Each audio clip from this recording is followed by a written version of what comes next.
Occasion ఏదైనా location ఎక్కడైనా తెలుగువారి వేడుక అంటే ఆలివ్ మిఠాయి ఉండాల్సిందే. మిఠాయి అంటే ఆలివ్.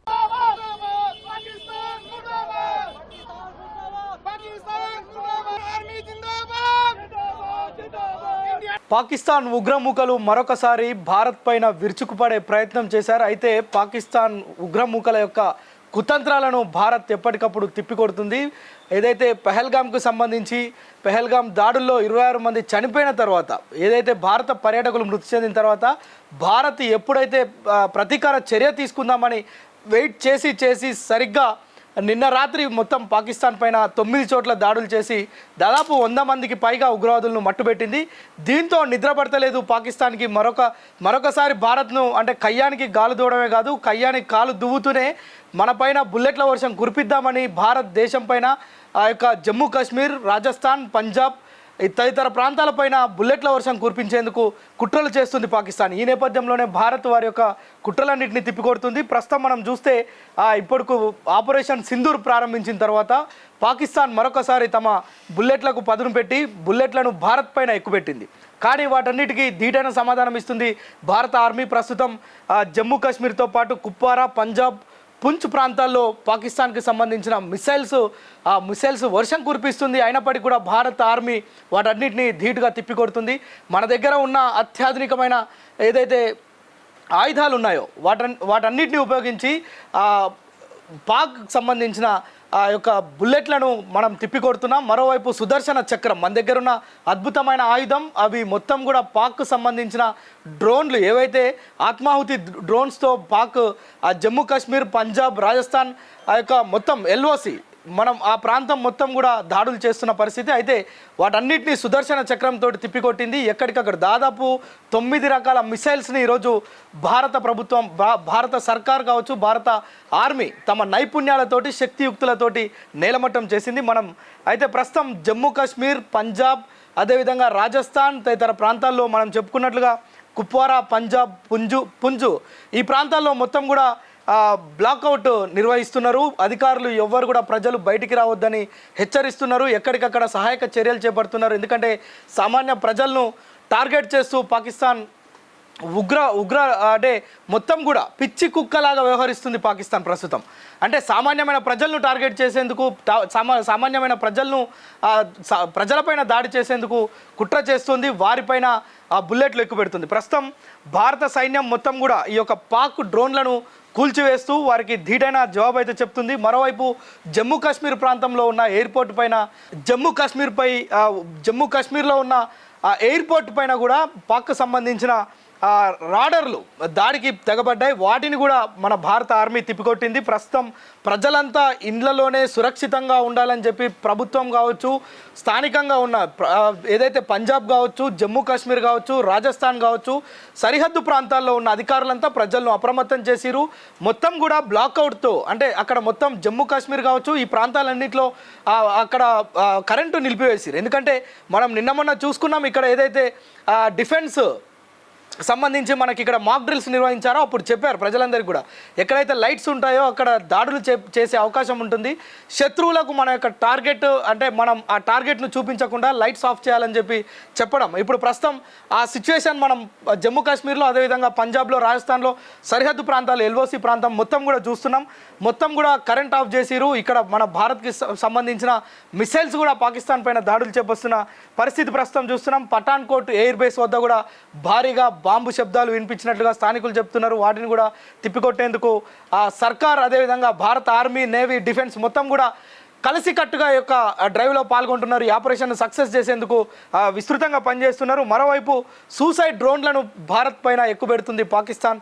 వాటన్నిటిని ఎప్పటికప్పుడు భారత్ తిప్పికొడుతుంది.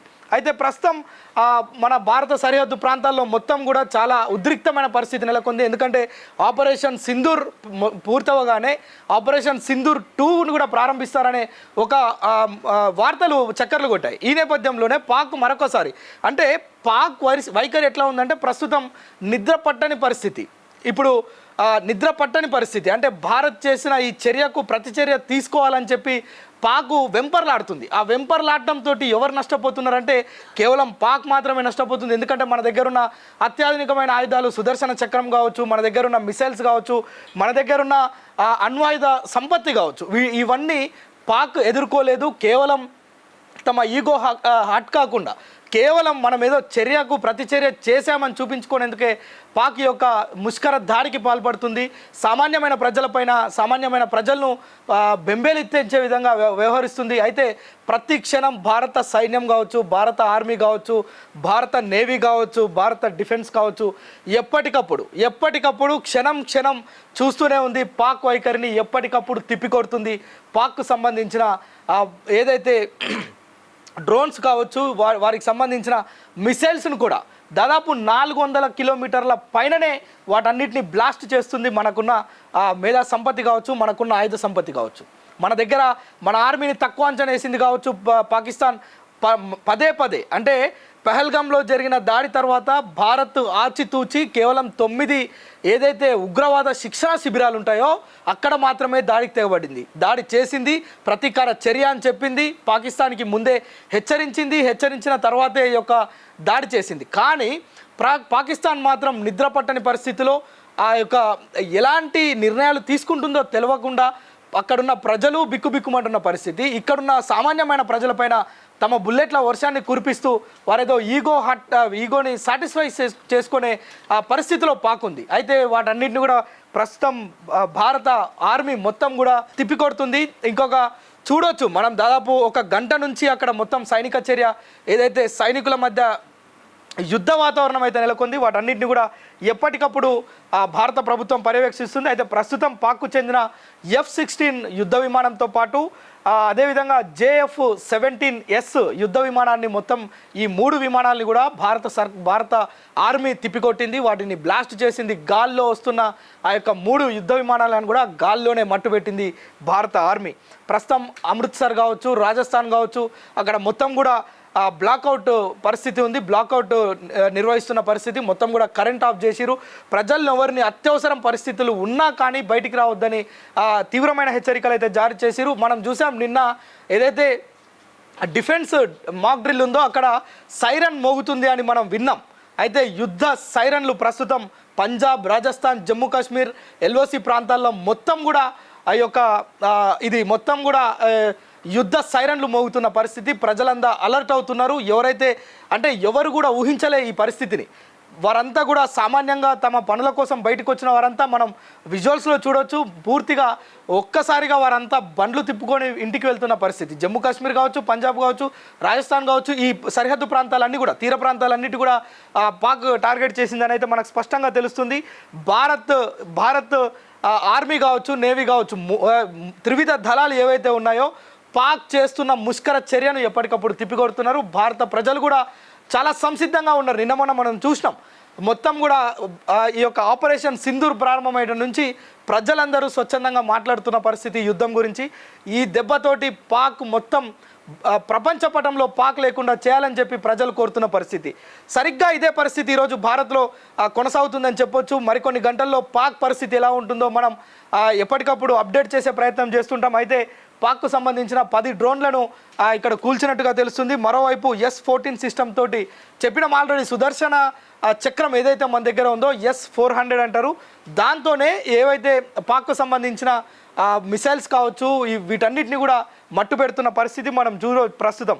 అమెరికాకు చెందిన F-16ను గతంలోనే పాక్ కొనుగోలు చేసింది. పాక్ దగ్గర F-16 యుద్ధ విమానాలు ఒక 2-3 ఉన్నాయి. ప్రస్తుతం వాటిలో 2టిని భారత్ సమూలంగా నాశనం అయితే చేసింది. ఇక చూడాలి ఈ రాత్రి మొత్తం కూడా భారత్ పాకిస్తాన్ మధ్య మొత్తం యుద్ధమే జరుగుతుంది. ఈ యుద్ధానికి సంబంధించి ఎప్పటికప్పుడు అప్డేట్ చేసే ప్రయత్నం చేస్తాం. మరోవైపు పాకిస్తాన్కి సమీపంలో ఉన్న బైస్మెల్లార్ ప్రాంతం పైన కూడా పాక్ విరుచుకుపడుతుంది. అక్కడ కూడా భారత ఆర్మీ కట్టుదిట్టమైన ఎదురుదాడి చేస్తుంది పాకిస్తాన్ మీద. ఎప్పటికప్పుడు చాలా కట్టుదిట్టమైన ఏర్పాట్లు చేయడమే కాదు, చాలా అప్రమత్తతో ఉండి ప్రజలెవరికి కూడా ఇబ్బంది కాకుండా భారత ఆర్మీ, నేవీ, డిఫెన్స్ 3 సంయుక్తంగా ఈ యొక్క యుద్ధాన్ని ఎదుర్కొంటున్నాయి. ఈ యొక్క పాక్ ముష్కరుల దుశ్చర్యను అడ్డుకుంటున్నాయి.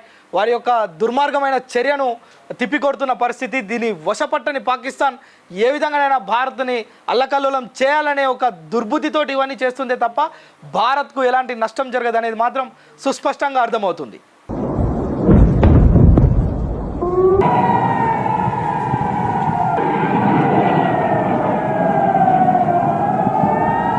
సుమన్ టీవీలో మీ పర్సనల్ అండ్ బిజినెస్ ప్రమోషన్స్ కోసం కింది నెంబర్కి కాంటాక్ట్ చేయండి.